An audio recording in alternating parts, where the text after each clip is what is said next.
किसी ने क्या खूब कहा है, नम्रता कठोरता से अधिक शक्तिशाली है। जल चट्टान से अधिक शक्तिशाली है। प्रेम बल से अधिक शक्तिशाली है। नमस्कार दोस्तों, मेरा नाम प्रेम प्रकाश पांडे है। आज अपने चैनल पर एक नई बेहतरीन मोटिवेशनल स्टोरी लेकर के आया हूँ। दोस्तों, आज की कहानी से हम सीखेंगे कि किसी भी चीज को पाने के कितने तरीके होते हैं और कौन सा तरीका सही होता है। तो चलिए, चैनल को सब्सक्राइब नहीं किया है, सब्सक्राइब कर लीजिए और सुनते हैं आज की कहानी, जिसका शीर्षक है हथौड़ा और चाबी।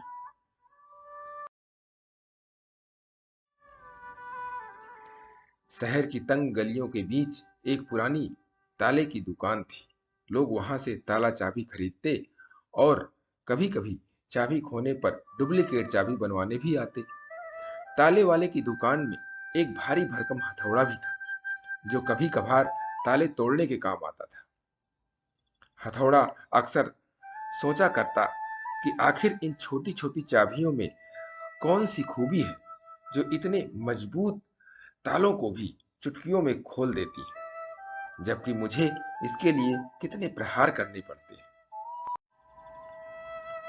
एक दिन उससे रहा नहीं गया और दुकान बंद होने के बाद उसने एक नन्ही चाबी से पूछा, बहन, ये बताओ कि आखिर तुम्हारे अंदर ऐसी कौन सी शक्ति है जो तुम इतने जिद्दी तालों को भी बड़ी आसानी से खोल देती हो, जबकि मैं इतना बलशाली होते हुए भी ऐसा नहीं कर पाता।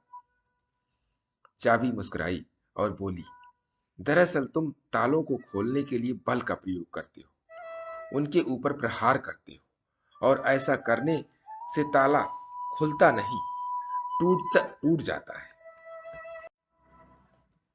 जबकि मैं ताले को बिल्कुल भी चोट नहीं पहुंचाती, बल्कि मैं तो उसके मन में उतर कर उसके हृदय को स्पर्श करती हूँ और उसके दिल में अपनी जगह बनाती हूँ।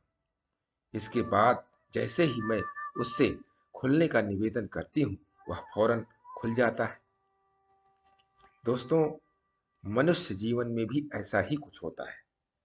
यदि हम किसी को सचमुच जीतना चाहते हैं, अपना बनाना चाहते हैं, तो हमें उस व्यक्ति के हृदय में उतरना होगा।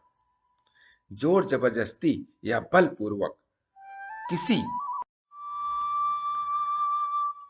से कोई काम कराना संभव तो है, पर इस तरह से हम ताले को खोलते नहीं, बल्कि उसे तोड़ देते हैं, यानी उस व्यक्ति की उपयोगिता को नष्ट कर देते हैं। जबकि प्रेम पूर्वक किसी का दिल जीतकर हम सदा के लिए उसे अपना मित्र बना लेते हैं और उसकी उपयोगिता को कई गुना बढ़ा देते हैं। इस बात को हमेशा याद रखिए कि हर एक चीज जो बल से प्राप्त की जा सकती है, उसे प्रेम से भी पाया जा सकता है, लेकिन हर एक चीज जिसे प्रेम से पाया जा सकता है, उसे बल से नहीं प्राप्त किया जा सकता।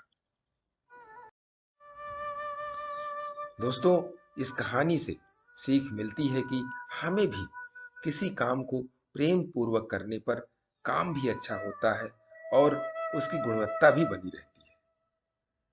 इसीलिए काम को प्रेम पूर्वक निकालते रहें, और किसी दूसरे से भी अगर काम लेना है या किसी दूसरे से भी कोई आपको दिक्कत है, तो आप उसके भी प्रेम पूर्वक उसके हृदय में उतरिए और उससे भी आप उसी तरीके से काम ले सकते हैं जैसा आप चाहते हैं, और उसकी गुणवत्ता भी बनी रहेगी और वो आपको सम्मान पूर्वक भी काम करेगा और हमेशा आपको सम्मान देता रहेगा।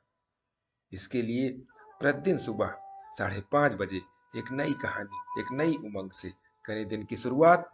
तब तक के लिए छोटों से मिले प्यार और बड़ों से मिले आशीर्वाद और भगवान के सहारे के साथ यही कहूंगा, काम तो सभी करते हैं, पर काम करो कुछ ऐसा कि उदाहरण बन जाए। ये छोटी सी स्टोरी आपको अच्छी लगी तो लाइक कीजिए, शेयर कीजिए अपने मित्रों में भी, और कमेंट जरूर करिए।